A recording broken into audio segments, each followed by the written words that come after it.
whatever there is and what sort of suits your fancy or you really crave, eat it. And so he came back and he said, yeah, I was really successful. I was bonking. I was really having a hard time. And I came up to the table and they had some bread over here. They had pretzels. They had salty potato chips. And he said they had some, sticks of butter to put on. And he said, I grabbed a couple of sticks of butter and ate it. And he said, I was good for another 100 miles until I ate 2 more. Happy New Year and welcome to Season 2 of the Eat for Endurance podcast.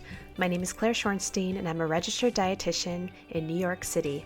I'm really excited to kick off Season 2 with ultrarunner, mountaineer, adventure racer, speaker, and author Marshall Ulrich. As an athlete, Marshall's list of accomplishments is impressive to say the least, and it's still growing too at nearly 69 years old. Just to name a few, he has climbed Mount Everest, he's crossed Death Valley on foot in July, a record 22 times. He's completed the 7 summits, all on first attempts. He finished more than 100 ultramarathons, averaging over 100 miles each. He has completed all 9 Eco Challenge adventure races and broke 2 transcontinental speed records at the age of 57 when he ran 3,063.2 miles in 52.5 days from San Francisco to New York. Wow. This last feat was a basis for his 2011 memoir, Running on Empty, which I highly recommend. Great book. And I also really enjoyed his latest book, Both Feet on the Ground, Reflections from the Outside, which details his life on the farm and how it shaped his own approach to food and nutrition. He also goes into great detail with all his athletic feats and the nutrition that supported it, which we, of course, talk thoroughly about. So I hope you enjoyed our conversation. I really did. So without any further ado, please enjoy my talk with Marshall Ulrich. Hey, Marshall, welcome to the show. Thanks for coming on. Well, thank you, Claire. I appreciate you having me on. Of course. So we met several years ago at a conference, and I definitely have been following you since then. I read your first book, Running on Empty, which is awesome, and I highly recommend to everybody. And you, of course, just published a new book, Both Feet on the Ground, Reflections from the Outside, which, as I just told you, I've only gotten about halfway through because, newborn life, but I'm really enjoying it. And I was actually surprised there's a lot of stuff on food in there, and I was very excited about that. So we're going to be definitely touching on some of those topics for sure. Well, I appreciate that. And one of the new book is segmented out into, air, water, and the elements. And one of them is earth, which is the ground. And of course, we'll get into it a little bit more about my farming background and growing up on a farm. And thus, I had to delve into the diet, and that seems to be a hot topic these days.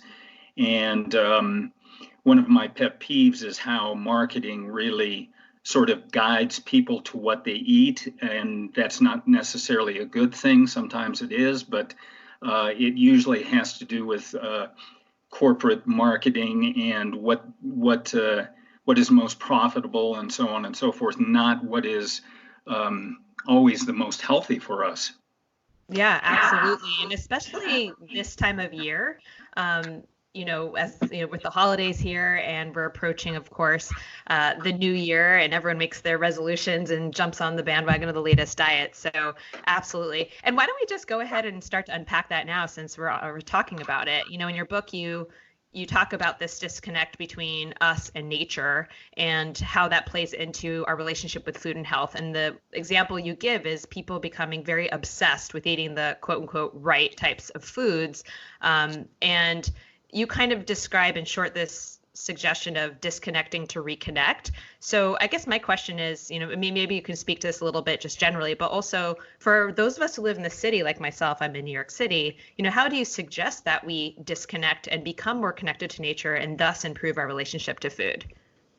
Yeah, and you've probably got the toughest situation, in New York, but you do have some available venues that, take, for instance, you can get out to, such as, just go out to a park or, anything to get you outside, basically, or they may have some sort of community gardens or something where you can actually, rent a plot. I'm not sure exactly how those work, but I mean, actually go out and grow something, because our kids nowadays don't even know where food comes from. One of the examples that I use is, where do some of our foods come from, and kids cannot recognize. If you show them a picture of sausages, they might think that it comes from a sausage dog, or corn dogs come from cattails or something like that. Something that is totally unrelated, which just goes to show that kids just don't get that anymore. And furthermore, I don't think their parents even know we're getting generations away from the hands-on type farming that used to help.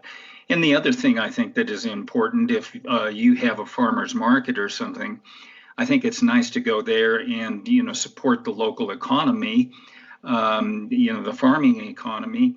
It also puts you in contact with the farmers, and they can explain to you a little bit about how it's raised, and the terminology organic, which is can be overused, and that's a whole different topic, because the United States has regulations about what you can and can't call organic, and some things that are labeled organic probably don't fall into the realm that we think it should. In other words, they're using a certain percentage of herbicides and pesticides, but they're limiting it on some level, or doing something that is just a little bit different. Even with dairy cattle and things like that, where the milk comes from, if they say it's organic, you really have to be careful, because there are very, very few things that are organic as we would like to think of them, or as organic as we would like to think of them, I should say. That's really interesting. And so, like, when we buy, a gallon of organic milk, then, like, what does that mean to you? Is that actually that different than regular old milk? Well, it kind of depends, because most likely it's coming from a big farm. And I did grow up on a dairy farm, but back then we were feeding mostly organic, although some of the feed that was being processed, and that's the big thing with cattle these days, milk cows, they're being fed things that will help them produce more supplements and things like that. And it's good and it's bad. Some of that stuff cannot, it can affect us. It can be carcinogen, excuse me. Carcinogenic. Yes, thank you very much. That's what I was trying to say. But most likely, if, there are strict government guidelines, and probably the milk is okay to drink, but, then you have movements that are going away from dairy and then going to dairy. Or take, for instance, when, I started running way back, caffeine wasn't looked at as a good thing, but all of a sudden, caffeine is a good thing. So things kind of go from one extreme to the other, and people kind of bounce back and forth, and whatever is sexy or attractive and not necessarily logical, sometimes people gravitate toward that. So what I would like people to do is to just, be more informed and grounded. And, thus, if you can go out and connect with some of these people who actually raise these products and educate yourself a little bit more, I think it's very helpful. Absolutely. And actually, here in New York City, we have some awesome farmers markets. I live near an amazing green market in Union Square, the Union Square Green Market. And I was there yesterday, and I got some fresh pasta and some, ground turkey from this turkey farm, and these beautiful mushrooms and all these things. And it is very nice, connecting with the farmers and knowing where your food comes from. Sure, I go to Trader Joe's all the time too, but, it is nice kind of also getting food from that kind of place when you are in the city. So that is always a good suggestion. So, you spoke about the farm. You grew up on a dairy farm. And funny enough, you're my second guest to grow up on a dairy farm, funny enough. But yeah, why don't we always like to begin these profiles with kind of a discussion of what food looked like and meant to you when you were younger, before you got into all, these amazing sports that you do. How growing up on a farm influenced your diet and how you viewed food. Can you talk to me a little bit about that? Sure. Growing up on a farm, we lived outside of a city. It was Greeley, Colorado. Our farm was 15 miles away. And so my mother would drive in usually at best once every 2 weeks, usually once a month, and do all the grocery shopping. And really, she would just get some of the staples like flour and so on and so forth. But a lot of our diet came strictly from a garden. We had, half acre, sometimes an acre of garden that we all pretty well tended to. So we got our fresh vegetables from there. Plus we had, milk, and we would process that, skim the fat off. And it'd get down to the nitty gritty where my mother would even make soap and things like that for laundry. So, it was really sort of, you would think of it as more of an old-fashioned way that we grew up. And so I believe, and my mother was very much into diet, and she was very in tune to that. And if you know the name Jack LaLanne, he was very much into exercise and so on and so forth. And I can remember my mother, standing in front of a black and white TV exercising with Jack LaLanne. And it had an impact. All of this had an impact on me, as well as, and this is what really translates into, take for instance, the ultra running. We would, my brother and I would stand on the back of a sled and hand stack hay and take it off, put it on a truck, restack it into a stack, and then feed it to the dairy cow. So, it was a lot of hard work, and essentially that's what ultra running is. So it's not like I'm doing anything extraordinary. It's just doing what I do, what I'm familiar with. And the food, of course, helped fuel me also. But, I developed, I suppose, taste for certain things. But we always had a healthy diet. And I can remember Mom would give us a dose of cod liver oil every morning. And I don't know if it did any good or not, but I certainly seemed to be healthy. And all my joints are, after 100,000 miles of running, you can go in and look at my cartilage and things like that, which I've had done, and it looks just like it did 20 or 30 years ago. That's amazing. And of course, as you say, it's not just food, it is genes, it's discipline, it's training, it's a lot of different things there. So I'm sure you're also gifted genetically as well. Yes, no, that is true. Well, there's no denying that. I didn't used to think so. I used to think, if everybody goes out there and trains, they can do this or that. And that isn't the case. But we are all unique, and we can excel. I'm not as smart as some people are, and so they excel on that end of the scale. So, we all have our gifts. Sure, of course. And you're still involved in farming. So what is your role in that now? Do you have your own home garden? I know you still have like kind of the family business or a part of it. What's that looking like now? Yeah, not so much of a home garden, but it's big corporate farming. I'm what you call a used cow dealer. I have a rendering plant where I pick up dead stock from some of these feedlots, and believe it or not, it's turned into dog food. A lot of your dog food comes from dead stock, or it comes from packing house ingredients, such as hearts, livers, lungs, things like that. When you see byproducts incorporated into ingredients for pet foods, it comes a lot of times from either my plant or, some of these other packing houses. But boy, I sure got off on a tangent there. Sorry about that. We always do in these interviews. Yeah. So, let's kind of jump ahead a little bit and explore what your everyday diet looks like and kind of how that has evolved over time, particularly as you became more active. And I guess you can kind of weave into here how you first got into running and later on endurance sports.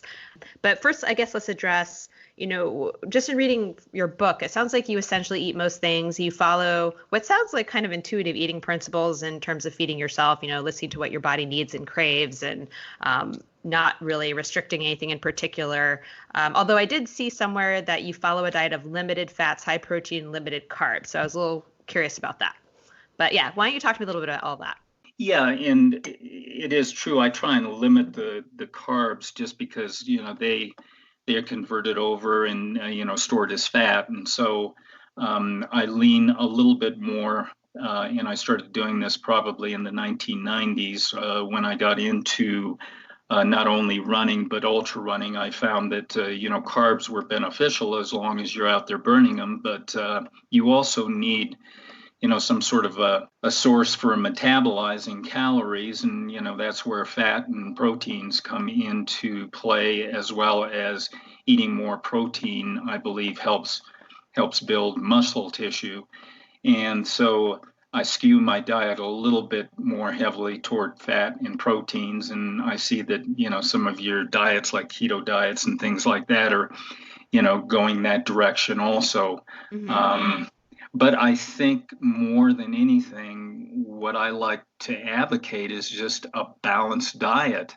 Even as a species, if you go back and you think about it, a lot of our success, our survival as humans, is because we can adapt and we can eat just about anything.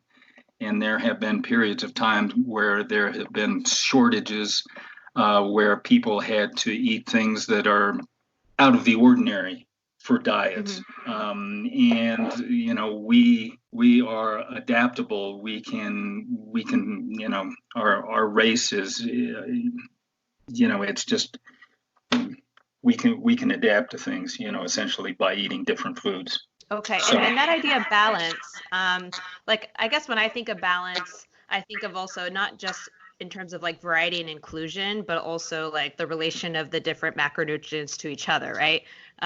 So I guess my question is like, are you similar to keto when you say, I'm not asking for numbers or anything like that, but when you say limited carbs, what does that really mean to you? Well, is that super low carb? Is it moderate carb? You know what I mean? No, I would say it's more moderate. Got it. Of course, I love bread, but I try and limit eating breads or anything that pastas, things like that. Anything that involves that. I do believe that more vegetables. For the average American. As I say in my book, you can get by with a vegetarian diet, with a vegan diet. I think it's fine. But what I have found as far as performance for, very long multi-day distances, then all of a sudden, you have to flip into muscle rebuilding and things. And you can get all those things from, a vegetarian, vegan diet, take for instance, but it just takes a lot more volume and it's not as practical. I advocate, there's nothing wrong with, eating a little bit of lean meat here and there.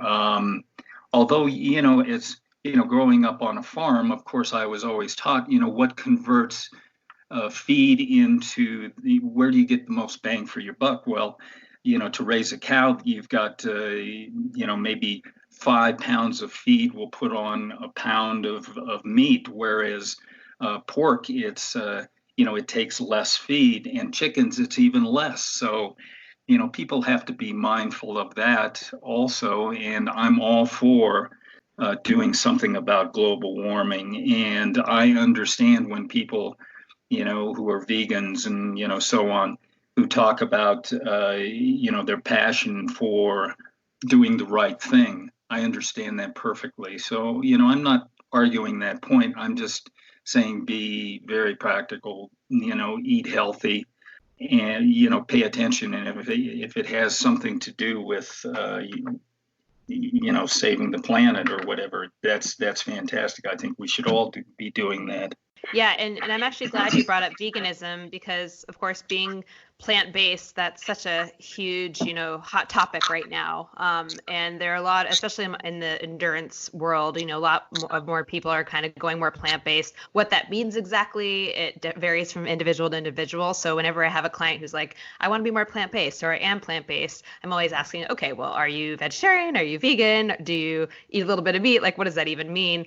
But you have definitely been, and in your book you say, as you just mentioned, you support that for endurance athletes, that eating some meat is beneficial, that for the average exerciser, maybe being vegan, vegetarian is fine, but that endurance athletes, it may compromise performance. And I think you even mentioned saying something about Scott Jurek and how he could like eat some meat or something like that. And you got some, a little bit of, crap for that at some point. But yeah, I mean, for vegan athletes, it can be tricky. Like I guess my belief on that is it can be very tricky to fuel that when you are exercising at such high levels. It's not impossible, but as you said, it may compromise performance if you are not educated and really on top of everything, right? Is that kind of how you feel as well, or do you really feel like it's not a good idea at all?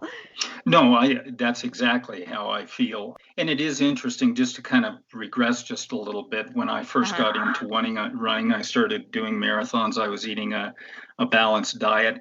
And then, I thought of myself as, oh, I've got to cut a little bit of weight. And so I dropped down to about 138, 140 pounds, which was, I was losing all my strength. So then when I jumped into ultra running, I was really having problems. And what further complicated it is, I became mostly a vegetarian. I would eat meat occasionally, rarely, maybe once or twice a week. And as I started expanding or going longer distances into multi-day stuff, I found that I was just, I couldn't eat enough. I'd have to get up in the middle of the night and eat another meal. And, because I was running 100, 120 miles a week. Then I started, introducing a little more meat and things like that. More higher calorie type foods where I could, nuts and things like that, of course.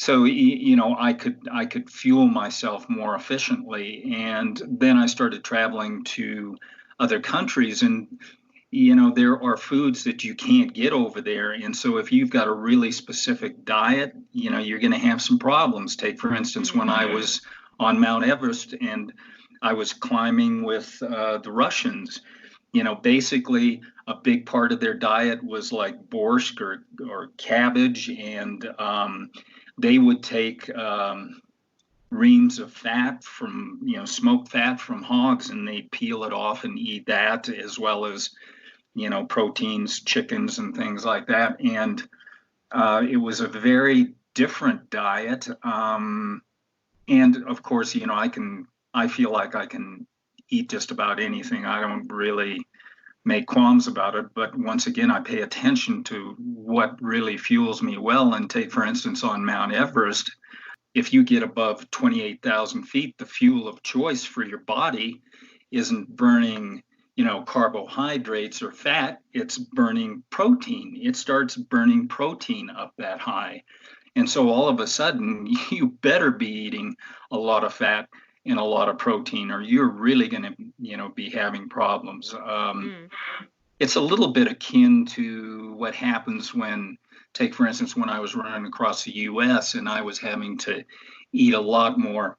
One of my favorite foods then, and, I try not to eat, a lot of fried foods and things like that, but oh my God, I would crave like fried chicken and things like that when I was out on the road. And a lot of it has to do with it, being more fat. Now, if I was eating the same thing sitting here at home, I probably weigh 300 pounds, but I was just metabolizing anything that would dump into my body. Yeah, and I think I read in your book you were taking in like 9,000 calories or something like that, right? A Yeah, day?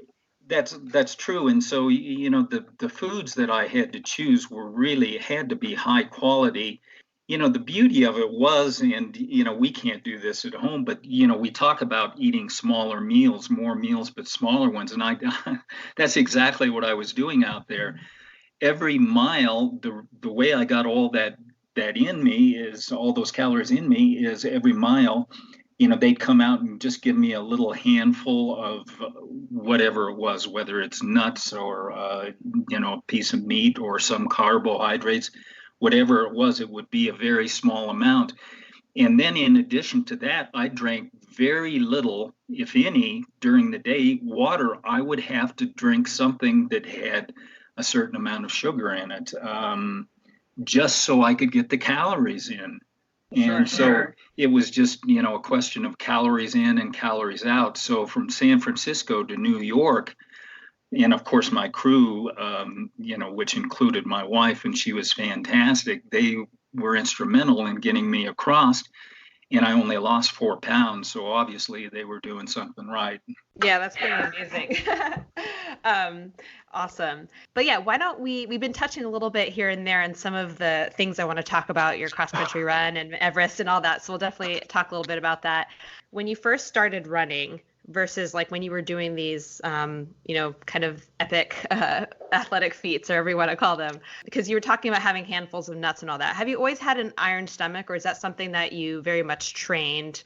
Like you couldn't really tolerate something like that when you first started running and you built that up, or from the start you were like that?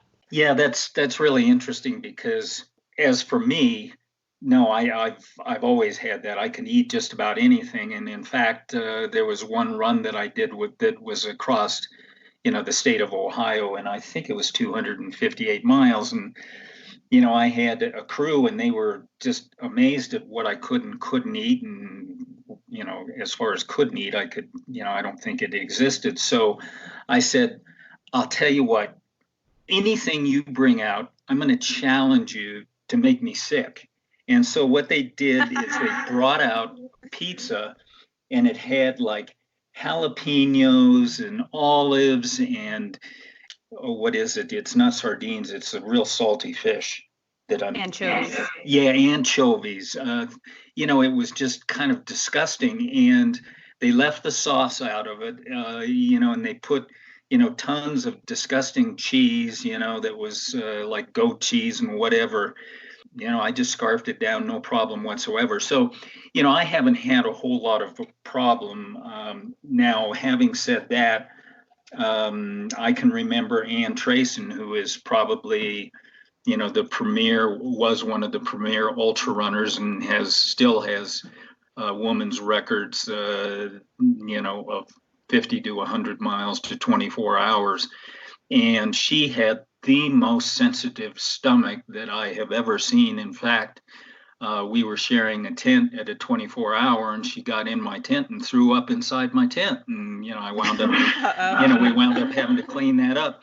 So anyhow, it's purely, it's almost genetic, or, some people just have more sensitive stomachs, and, I'm just blessed not to have that.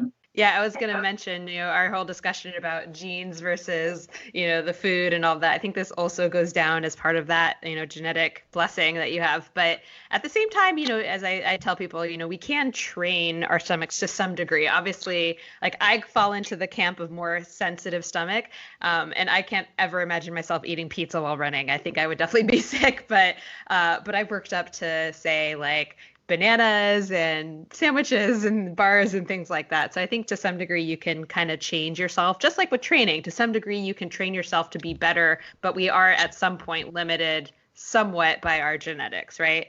At least that's my take on it. Yeah, I think so. And speaking of foods, I can remember, running out in Death Valley, Badwater, every once in a while, you'd get a little bit dehydrated or something like that. And so I'd always go back to, sort of a basic type diet. But first, what I'd do is I'd flush everything out. I just drink pure water, because you can't tell what it is that's upsetting your stomach. So I'd kind of get a baseline and then start introducing things. And take, for instance, if I had diarrhea or something, of course, you've got the BRAT diet, which is what is it? Bananas, apples, and wait, bananas, apples, rice. I should know this. I worked in the hospital for so long. And it's toast. I'm going to blame mom brain on this one. Oh, okay. My goodness. Yeah, you can control the, that will sometimes mitigate diarrhea, but ultimately that has more to do with hydration than it does to diet. But if you're having a problem, you can always help it out a little bit, if you will. Awesome. Yeah, well, that's a good idea to kind of start from scratch and because it can get very confusing when you're changing so many variables. You don't know what's going on there. So let's rewind and get into how you started running and kind of got into longer distances and some of these other amazing things that you did. Why don't you tell us a little bit about that? Yeah, so I started running at the age of 28, and of course, you've read my first book, and you know the story where my wife had gotten cancer, and she wound up, passing away at the age of 30, and I'd gone into the doctor, and the doctor said your blood pressure is just super high. You've got to do something about it. We can put you on drugs, and I didn't want to do that.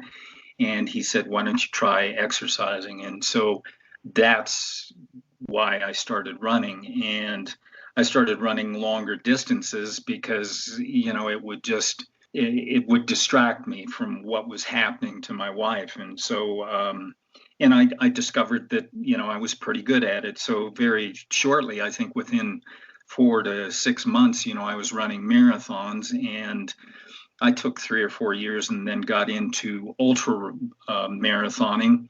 And it wasn't necessarily, my wife had already passed away by then, although, I was doing like the Pikes Peak Marathon and things like that.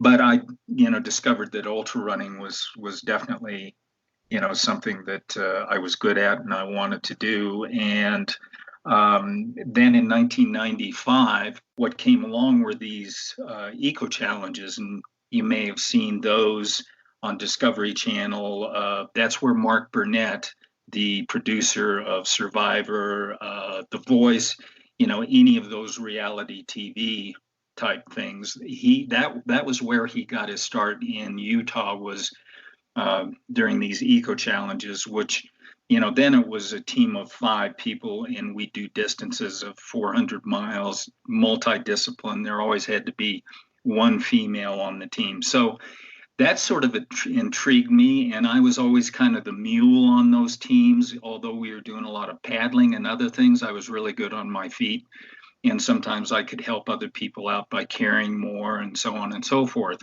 And then because of that, and then when I was 5 years old, I had this vision of mountaineering, and I saw pictures of Mount Everest, and I thought to myself when I was 5 years old that I wanted to climb Mount Everest. So then I transitioned into mountaineering off of the running and the adventure racing, and just I guess it was about the year 2000 or something like that, I started doing a lot of mountaineering, which kept me kind of fresh, because just to go out there and run and run and run, I couldn't see the sense in it.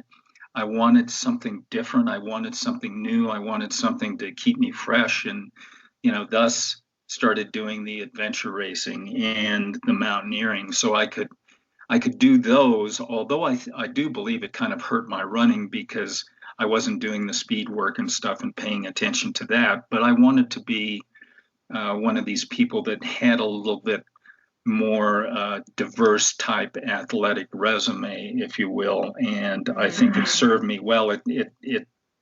I still do, a bit of mountaineering. And in fact, we just got back from doing another eco challenge, which took a 17-year hiatus. So, Awesome. I like doing a little bit of everything, and that's kind of the story of how I got into everything. Awesome. So as you say in your book, becoming an endurance athlete also means becoming, as you say, an expert in eating. And I know we've kind of touched on this a little bit, but, you're very accomplished, of course, in your endurance sports. And as an endurance athlete, you've done over, in case my listeners are not familiar with you, over 100 ultramarathons, over 100 plus miles, not to mention all these other things that you've done. So, in terms of how you prepared for these events, what actually happened with regards to nutrition. So kind of drilling down more into the details of these things. Maybe you can talk a little bit more about, how you typically fuel your training and racing for, whether it's an ultra marathon or of course, I'm sure it's different for mountaineering, like how you, or an eco challenge. I think you had mentioned, for instance, for the eco challenge, you'd put on some weight in advance. How does this all play out when you're thinking of your nutrition in preparation for these different events? I'm sure it varies, of course, but why don't we start with just the ultra marathons, like what you typically would do for something like that? Yeah, and so it was kind of funny because talk about the diet and so on and how many calories you have to get in. And I can remember one time one of my favorite sayings was, I didn't know what was going to wear out first, my feet or my teeth, because I was having to eat so much. So yeah, I'm sort of a fly by the seat of your pants, expert on eating, if you will. But, once again, I have to tell your listeners, I'm not a registered dietitian, like you are.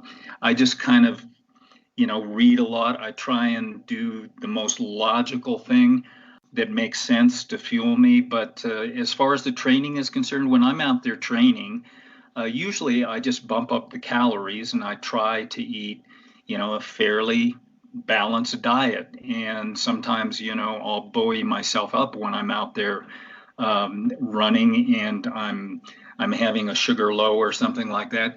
A lot of times, one of my favorite foods for running, to sort of, instead of taking a package of goo or whatever, which assimilates fairly quickly because I think it's a little bit higher on the glycemic index. Is that correct? I'll eat one of my favorite things because they don't melt. They'll, even out in Death Valley, Tootsie Rolls are just great, and they've got chocolate in them, and chocolate has some oil in it, so it's actually fairly high on the glycemic index where it doesn't, turn into simple sugar so quickly, and so it's a little bit slower burn, believe it or not.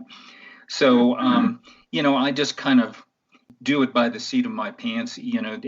For the training, I just eat more calories, and then my diet completely changes when I'm out there running. I'll eat more simple sugars if that's what it takes. Take, for instance, on Mount Everest, I never drink Red Bull, but I was very careful to have a quart of Red Bull for summit day, and I kept it warm. I slept with it. I did everything I could, and I had a climbing partner, David D'Angelo from Boulder, and on summit day, I had some of that, Red Bull, and I think he would have killed me for it if I was. So, I mean, the diet changes, and that's kind of where, flying by the seat of your pants and listening to your body, what it needs, what it is really craving. A lot of times when you're out there doing endurance events, it makes sense to eat it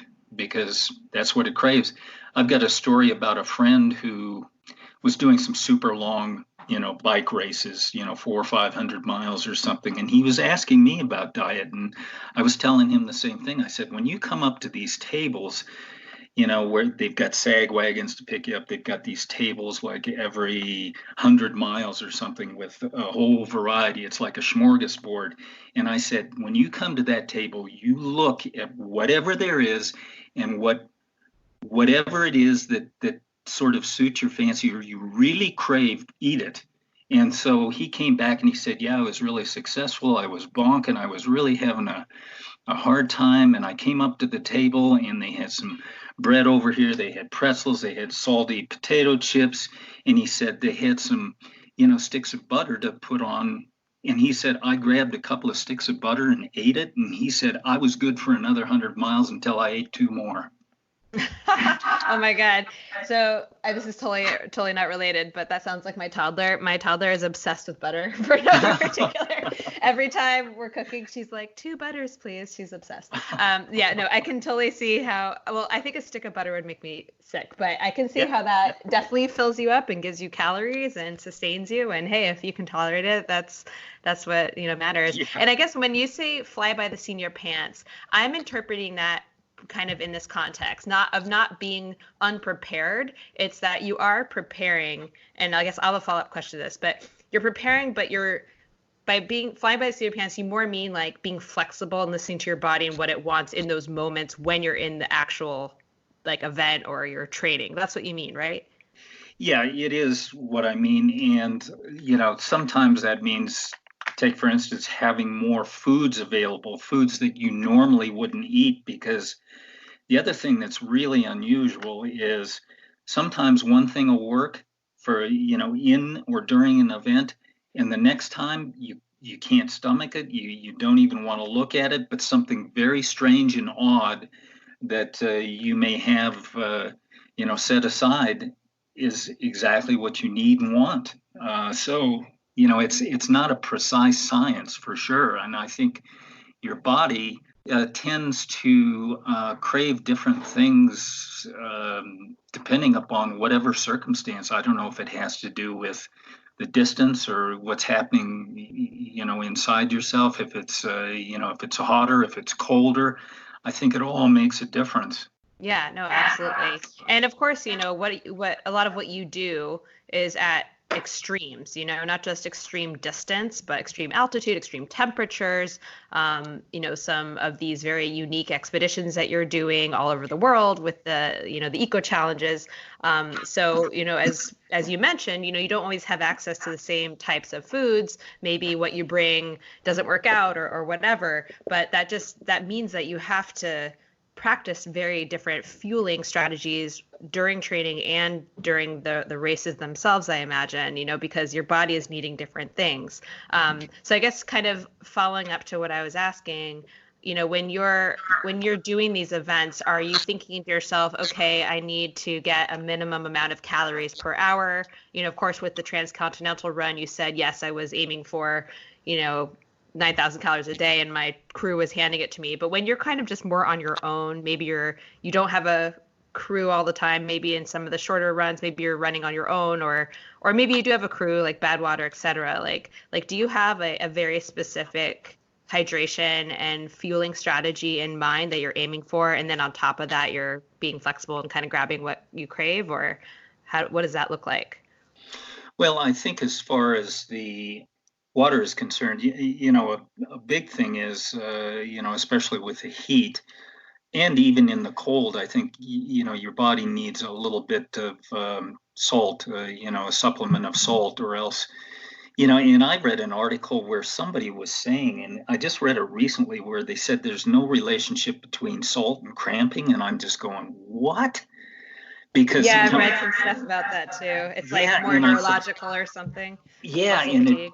it just didn't make any sense at all to me. But as far as the water is concerned, a lot of people, or some people, will take a scale out and weigh themselves, and as long as they can keep that balance, weight balance, they know that they're keeping themselves hydrated. So I don't cornhole myself into just drinking like 8 ounces per mile or something like that. It's just as you need it before you become thirsty, of course.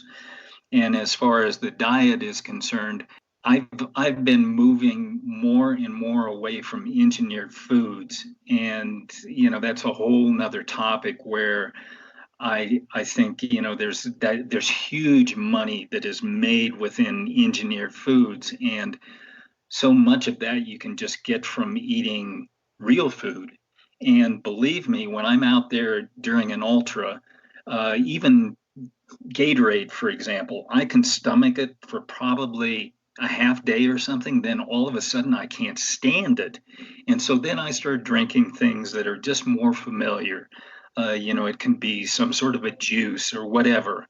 But the engineered foods can only go so far. And I know I consider myself an amateur. You have these professionals, and they have a very specific diet. If you're an Olympic marathoner and so on and so forth, I think it makes sense to have supplements that sort of buoy you up, or contribute or help out with your deficiencies. So it's a different thing. But if you can get your calories from real food, and it doesn't matter what that really looks like, because if you're out there burning calories, it's as simple as calories in and calories out. And if it's working for you, then go ahead and do it. It's It's not sexy or anything like that, but I mean, Mm-hmm, it's just, mm-hmm. it's, it's just, I think people need to intuitively listen to their bodies more. And that is something that is learned because we have these parameters of what we should be eating that all of a sudden, I've seen some people that they've got a very strict diet that they're on when they're out there running. And if they deviate from that diet, I think psychologically they do themselves a disservice at times, thinking that they're going to fail because they're not eating the right things. Where, I'm saying, who cares as long as it's working? Mm-hmm, mm-hmm. No, absolutely. It really is best not to be so rigid in your nutrition plan that, what if something's not available or you drop the gel you plan to take or whatever it is, that you can be somewhat flexible. No, absolutely. I kind of fall in the camp of, and this is what I work with my clients with, making a nutrition plan, but making sure that there is some flexibility because you never know what's going to happen on the event day, and just remaining open and trying different things to make sure that you can be flexible and can tolerate it. So I guess I want to talk a little bit about, so you most recently did Eco Challenge Fiji. That was in September, was it? October? Yeah, it It's was. recent. Yes, it was in September. It ended the end of September. Awesome. And of course, I interviewed Travis Macy right before he went on the challenge, which was cool. And now I get to interview you after the challenge. But you said it was going to be an interesting case study from the point of nutrition. In your book, you talk about how you have to gain weight prior, that sometimes in these challenges, you have these long stretches in no food or water. Carrying your own supplies, of course, is an issue. Why don't you talk to me a little bit about that? I know you can't really I'm guessing you can't speak so much specifically about Fiji because I think it's under wraps until it comes out, right? But maybe you can talk a little bit more generally about the Eco Challenge. Yeah, so with the Eco Challenge, kind of the rule of thumb that we developed, and incidentally, there were a couple of us in that race, and we were both on the same team. There was Adrian Crane and myself, so we're the only two left that have competed in all of the Eco Challenges, all 10 of them. So we kind of figured out a formula that worked, and that formula that we use is you gain a pound. If you think you're going to be out there, if it's a 400-mile course, you think you're going to be out there 10 days, you gain a pound of weight per day. So, you're going to be 10 pounds overweight, let's say. Then, if you take 1 pound of food, and those should be high calorie, like cashews, they're the highest calorie, nut that I know of, plus other foods that work for you, and they can be very, very basic, but they, I believe they should be palatable.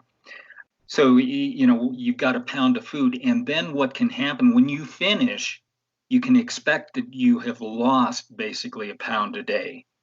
So if you weigh 140 pounds going into it, by the time you finish using all this calculations, you can be down at least up to 10 pounds.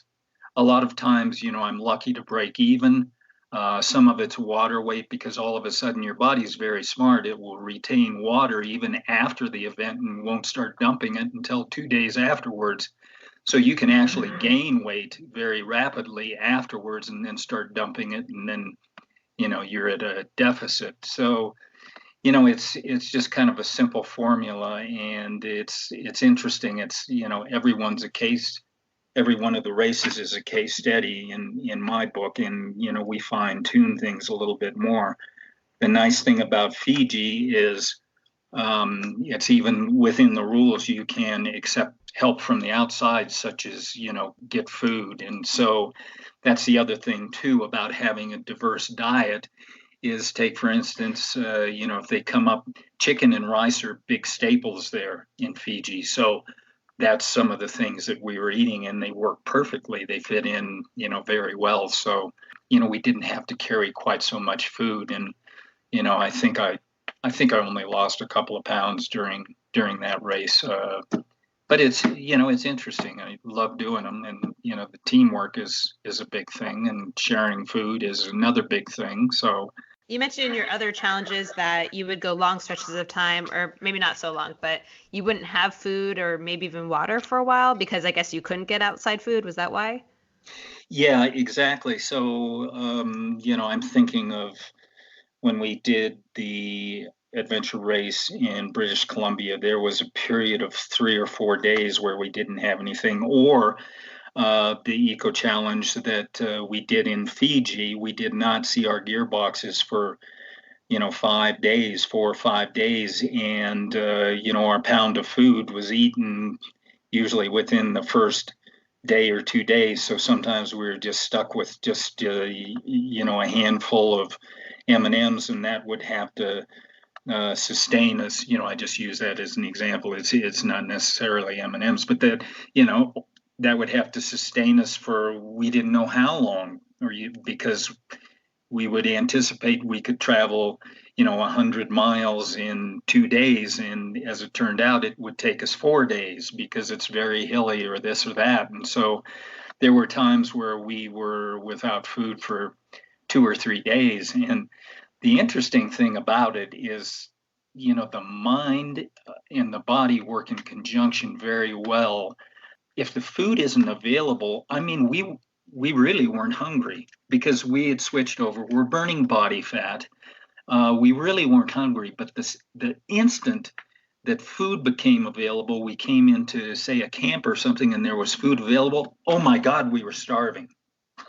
So, it's a funny thing. The mind can really sort of override what's happening with your body too, and what its needs are. Of course, yeah, absolutely. And so you always have water in those instances, I assume, or you're not going without water, right? Well, yeah, and that's the interesting part of it because there have been what you do is you have to purify your own water, or we usually just use tablets and throw it in. And some of the water I've drank is disgusting, to say the least. We did an adventure race in Utah and Mexico where everybody was, we tried to carry enough water, but we ran out of water, and they came in with helicopters and dropped water down to us. And that was so, yeah, sometimes, we'll have to go for a half day or a day without water. And that's the toughest thing. I mean, if you're without water, you're really running into problems. All of a sudden your blood thickens, and the viscosity, it's harder for your heart to pump that blood. And so, it can be a big problem. When I did the circumnavigation. Oh, sorry. I was actually going to ask about the circumnavigation of Death Valley, right? Is that what you're going to talk about? Yeah. So, I was going to talk about that, and we buried caches with water, and there was one stretch that was going across the China Lakes Naval. It's a bombing area, basically. But we were able to, bury one cache at one end and one cache at the other. So I think there was 35 miles or so that we had to go, and the temperatures were over 120 during the day, and the lows for the night were still over 100 degrees. And so at that stretch, I was carrying 5 gallons of water. So it was a challenge, and we had to calculate how much water we would drink. But I will say this: the body does get more efficient, and that's the other thing that is terribly interesting. When we did that whole, it was a 16-day outing where we had buried food, we had buried water, and during that time, what happened was our bodies just dropped weight. They dropped all the fat. So I think I lost about 10 pounds, and Dave Heckman over 16 days lost 20 pounds. And so we were super, super thin, but we were drinking less water because we became just cooling machines. So the body adapts to things just like it does altitude up on Mount Everest. If you go up higher and come down, you're building, more red blood cells. And so it's adaptable to even altitude. I mean, the human body is just unbelievably smart. Yeah, absolutely. And, it occurs to me as you're talking about this, I mean, of course you're doing this for fun, right? And I'm thinking to myself, okay, this is like next level, obviously. You have people who are running marathons and ultras, and here you are, in these, multi-day, multi-week even events that, or not even events. These are just some of these things like the circumnavigation of the Death Valley. That was just something you set up for yourself, right? You're just Right. kind of doing it with your buddy. And, in these situations where you're, without water for, huge amounts of time in the heat, I mean, it's crazy, but also amazing that you're pushing yourself to really test limits. I'm sure you've been in some very, very tough situations and even scary, dangerous situations. Like, what kind of gets you through those moments? You probably didn't get to the part of Death Valley I when you did were not. reading. Okay, you'll get the whole story behind that, but yeah, basically we did run out of water. We had miscalculated, and I can remember sitting on the side. We had gained over the distance of a mile and a half, 5,000 feet, and so it was extremely steep slope that we were going up, and we ran out of water, and I was kind of in and out of consciousness. And Dave was the one who basically was in better shape than I was, and he was able to kind of wake me up and get me moving. And we made it to the other side, which was another 5 miles or so. But I consider that just over the top dangerous, even more dangerous than Everest. The most dangerous thing I've ever done. So it was one of those things when I was in this state of sort of semi-consciousness. I was thinking about my kids. I needed to get out of there because it would have been so. I can remember clearly thinking it would be so easy to just drift off, and it would be there's a comfort to be derived from that, and it was acceptable. And then in the next instance, I'd think to myself, what the hell am I doing here? I can't, leave my kids and my grandkids and so on. And then I'd hear Dave's voice, and he'd come over and try and pick me up and get me going again. And so, it's thoughts of survival. But having said that, it would have been so easy, and this is what we have to be careful of. It would have been so easy to just give up and stop and just perish. Yeah, absolutely. And it's finding your motivation and finding what gives meaning to you. I mean, those are certainly, even if it's just, it's not a life or death situation, but, as you're well aware of, even in marathons, you can reach very low points, and certainly in ultra marathons, you reach very high highs and low lows, and you have to really dig deep to get through those moments. Well, one more follow-up question on that. What really inspired you to even do something like that? I know that you've done Badwater many, many times. You did the Badwater Quad. For those of you who don't know, Badwater is, I guess now it's a 135-mile race across Death Valley that finishes at the top of Mount Whitney, right? I believe. Well, yeah, it finishes no. at the Portals, which is 135 miles. But yes. But it's a hard race. Let's just say that. Is an understatement.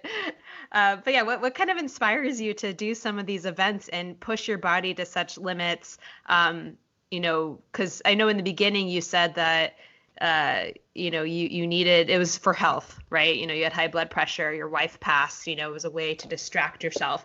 And then fast forward, you're doing all of these very extreme things, and you're really, really testing your limits. Yeah. What kind of continues to inspire you to do these things?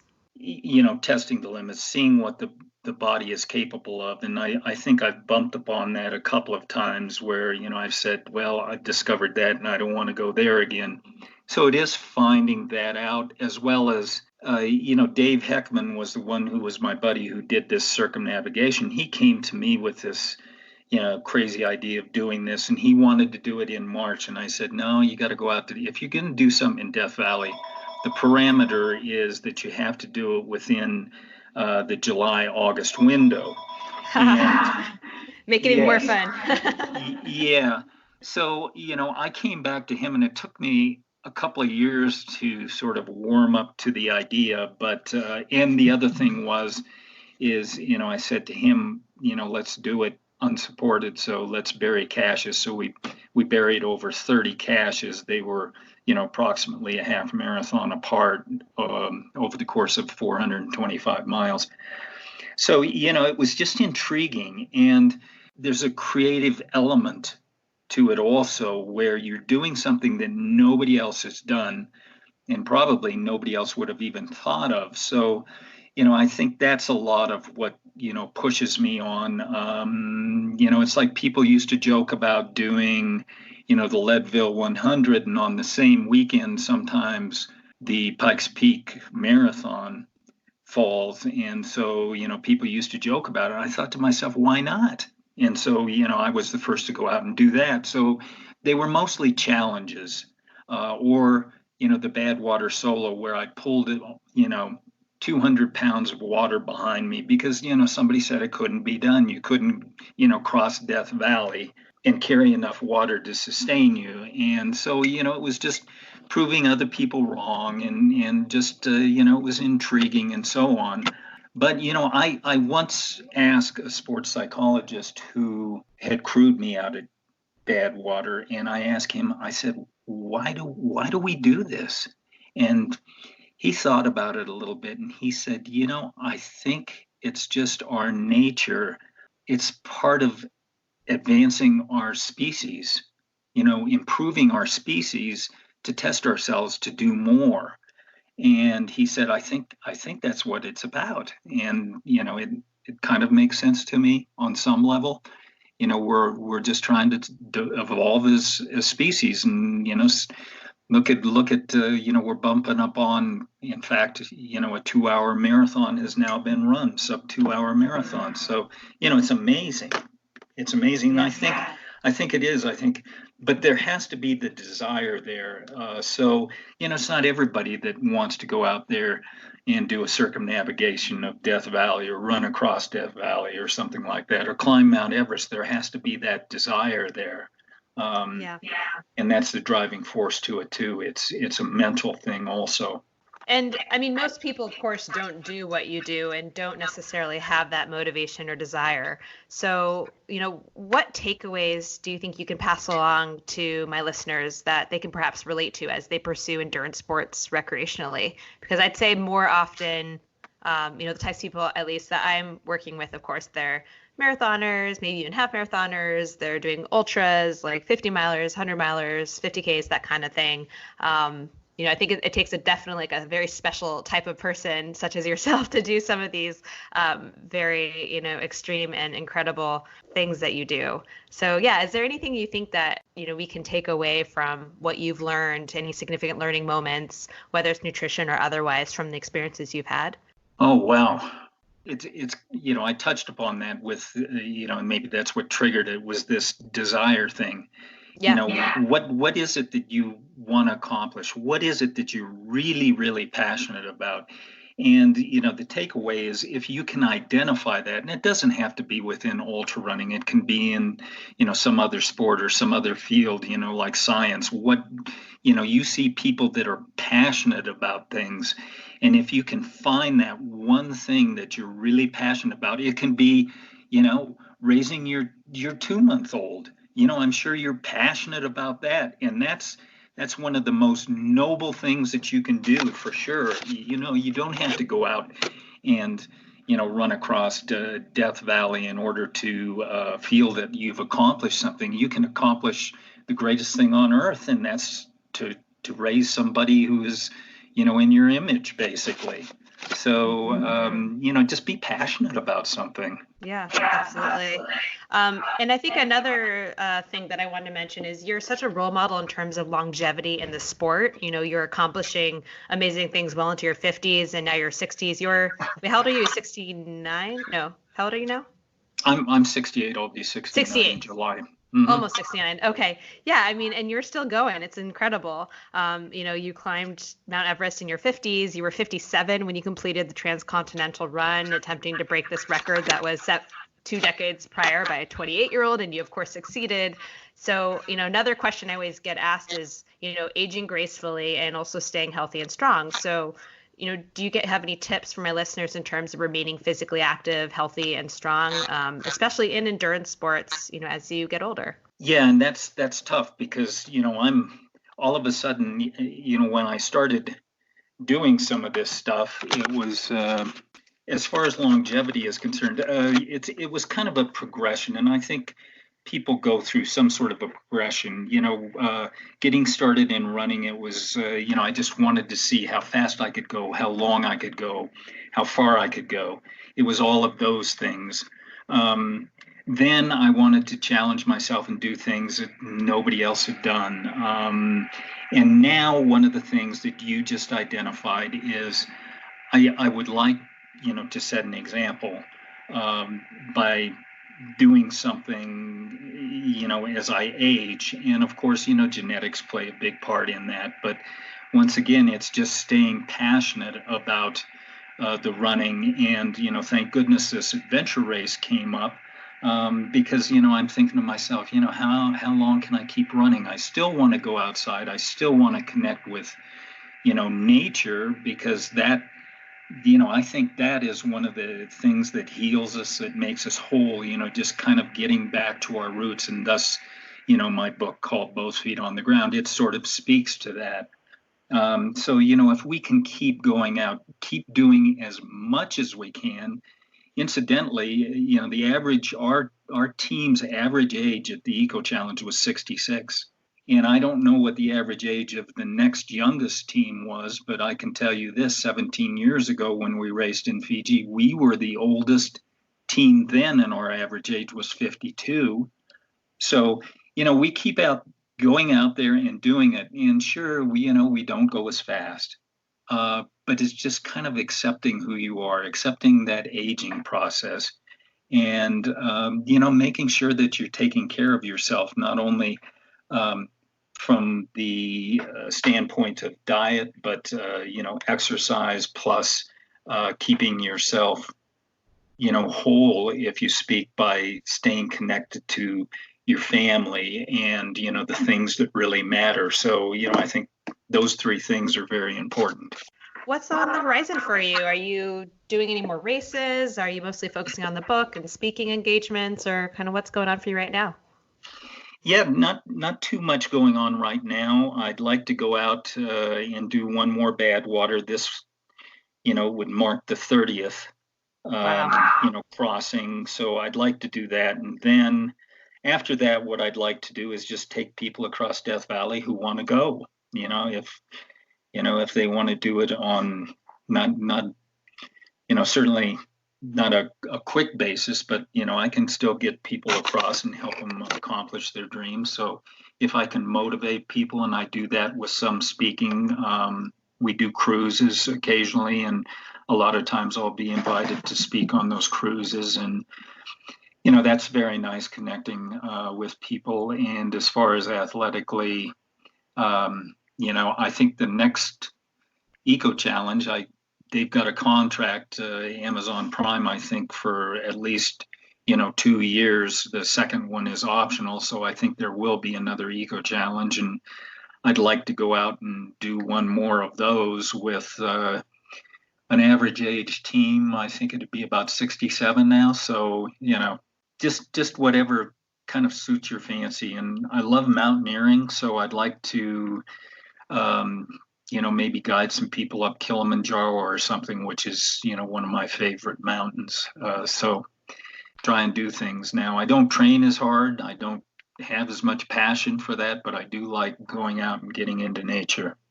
Awesome. Do you have any daily habits that you kind of keep that you feel, whether it's training related or food or meditation or anything like that you feel really helps you stay healthy?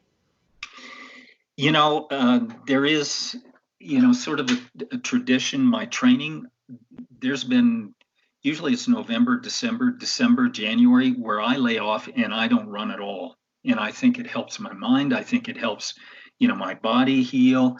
And I've been doing that for, decades now. And I think it helps with my longevity. So that's kind of a habit of my own. But, anymore, I just get up and, have a cup of coffee and read the paper. And that's sort of just a relaxing process. I love, spending time, just going out, and it doesn't have to, I don't have to be doing, a blistering pace or anything, but going out and doing 5 or 6 miles. At least 4 or 5 times a week if I can. That's always good. And that's about it. Just keeping life simple. And I love going out to the farm and loading corn out or helping with harvest or something like that. I love doing that. And it's funny too, because that is such a workout. And of course, we have people now who are paying all this money to do like functional training and gyms and stuff like that. Whereas you're basically doing that, right? It's kind of funny. Yeah, no, it is true. And I love working on the house. So I do a lot of carpentry and stuff that you think is, it looks like it's pretty easy, but it really isn't. It's training of sorts. Yeah, absolutely. Awesome. Well, we're going to wrap up this interview with what I call my quick bites questions. So we'll just launch right into these. Favorite meal or snack when in a hurry? I like I like to cook some rice and throw some egg in it. I love that. Awesome. Sounds delicious. Favorite meal or snack when you're not in a hurry? When I'm not in a hurry, oh gosh. What comes to mind right now is, once a year we eat turkey, and that's a fantastic meal, and it's comfort food because you've got mashed potatoes and all the traditional stuff. Special foods like that, traditional foods, I think they bring a special element to it. Oh, absolutely. I am a huge fan of Thanksgiving. All right. Favorite post-race or post-event meal or snack? Mexican food.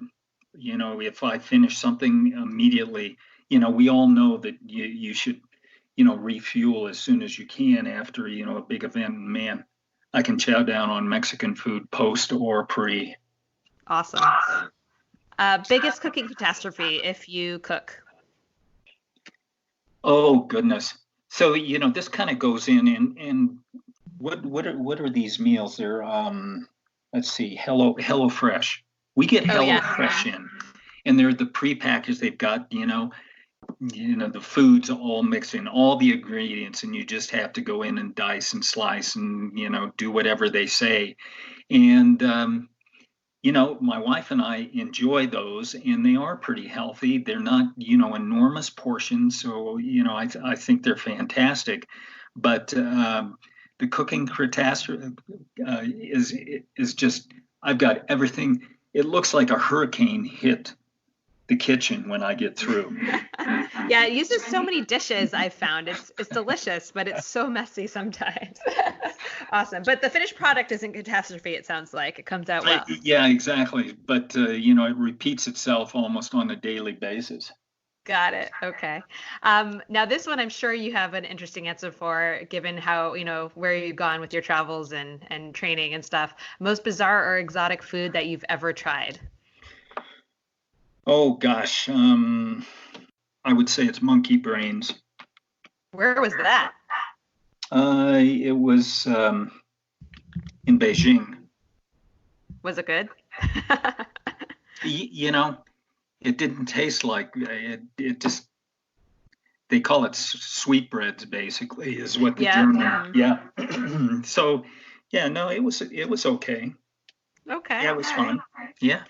Was that just normal travel, or was that like race travel? It was race travel. I was doing racing the deserts, the four deserts, and one of them was outside of Beijing. Awesome. How do you like your eggs cooked? Sunny side up.